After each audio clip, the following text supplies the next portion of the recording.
ആരാണ് ഈ പറന്നു വന്നത്? തേനീച്ച, ഹണി ബി അല്ലേ? തേനീച്ചയെ കൂട്ടുകാർ കണ്ടിട്ടുണ്ടോ?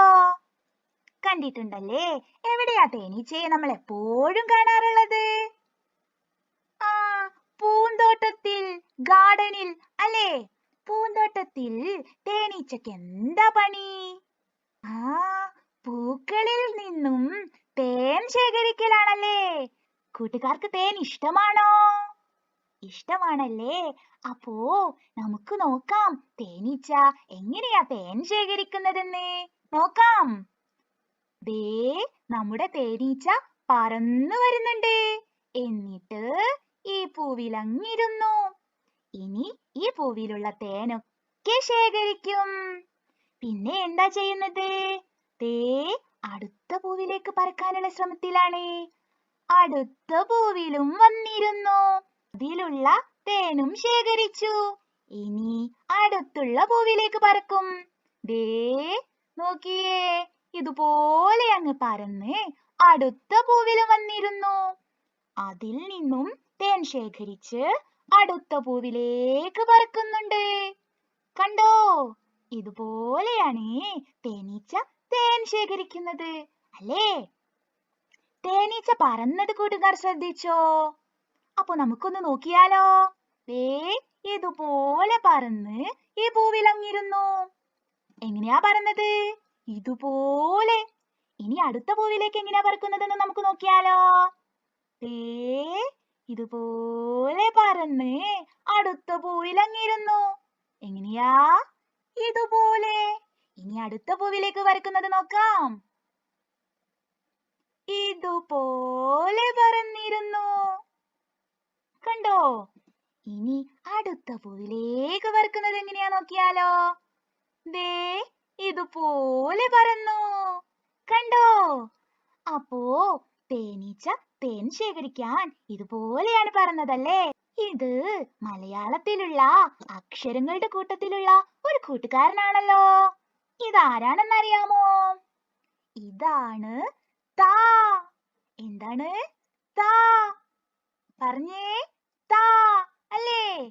ഇനി നമുക്ക് നോക്കാം എങ്ങനെയാ തേൻ ശേഖരിച്ചതെന്ന്. ഇതുപോലെ പറന്നു, തായുടെ രൂപത്തിൽ അല്ലേ? എല്ലാവരും പറഞ്ഞേ, തേനീച്ച തേൻ ശേഖരിച്ചത് താ പോലെ. എങ്ങനെയാ? താ പോലെ. കണ്ടോ? താ. എല്ലാവരും പറഞ്ഞേ, താ. ഒന്നും കൂടെ പറഞ്ഞേ, താ അല്ലേ? തായുടെ രൂപത്തിലാണ്. ഇനി ഈ താ എന്ന കൂട്ടുകാരനെ എങ്ങനെയാ എഴുതാ എന്ന് നോക്കണ്ടേ? നമുക്ക് നോക്കാം. ദേ നോക്കിക്കേ, ഒരു ഗ്രീൻ കളറിലുള്ള ഒരു ഡോട്ട് കാണുന്നുണ്ടോ? അതിലൂടെ പതുക്കെ നമ്മൾ പഠിച്ച റാ പോലെ എഴുതുന്നു. പിന്നെ അതിനുള്ളിലൂടെ ഒരു റായും. നമുക്ക് നോക്കാം. ഇതെന്തായി? താ അല്ലേ? അപ്പോ നമുക്ക് എഴുതുന്നതൊന്ന് നോക്കിയാലോ? താ എഴുതാൻ ദാ ഇതുപോലെ ഒരു റാ വരച്ചു. എന്നിട്ട് അതിന്റെ ഉള്ളിലൂടെ മറ്റൊരു റാ വരച്ചു. അപ്പോ എന്തായി? തായായി. കാണുന്നുണ്ടോ? ഇനി നമുക്ക് തായെ എളുപ്പത്തിൽ എങ്ങനെ എഴുതാൻ നോക്കണ്ടേ? 2 ഡോട്ട് ഇട്ടിട്ട് പതുക്കെ ഒരു റാ വരയ്ക്കുന്നു. എന്നിട്ട് ആ റായുടെ ഉള്ളിലൂടെ മറ്റൊരു റാ. അപ്പൊ എന്തായി? തായായി അല്ലേ? നമ്മൾ കഴിഞ്ഞ ക്ലാസ്സിൽ റാ എഴുതാൻ പഠിച്ചില്ലേ? ഇതുപോലെ. ഇനി അതിന്റെ ഉള്ളിലൂടെ മറ്റൊരു റാ ഇട്ട് കൊടുത്താൽ മതി.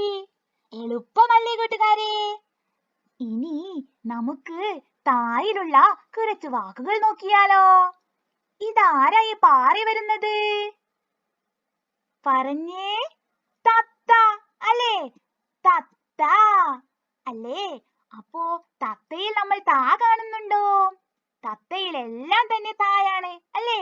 ഒരു താ എഴുതി, പിന്നെ 2 താകൾ കൂട്ടി എഴുതി. തത്ത അല്ലേ? ഈ കുട്ടി എന്താ ചെയ്യുന്നത്? ക്ലീൻ ചെയ്യുകയാണ് അല്ലേ? എവിടെയാ ക്ലീൻ ചെയ്യുന്നത്? തറ ക്ലീൻ ചെയ്യുകയാണ് അല്ലേ? തറ. ഇതെന്താ വായിക്കുന്നത്? തറ.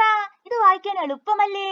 നമ്മൾ ഇപ്പോ പഠിച്ച തായും കഴിഞ്ഞ ക്ലാസ്സിൽ പഠിച്ച റായും തറ തറ ക്ലീൻ ചെയ്യുകയാണ് അല്ലേ?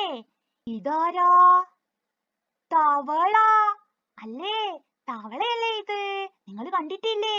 തവളയിൽ താ കാണുന്നുണ്ട്.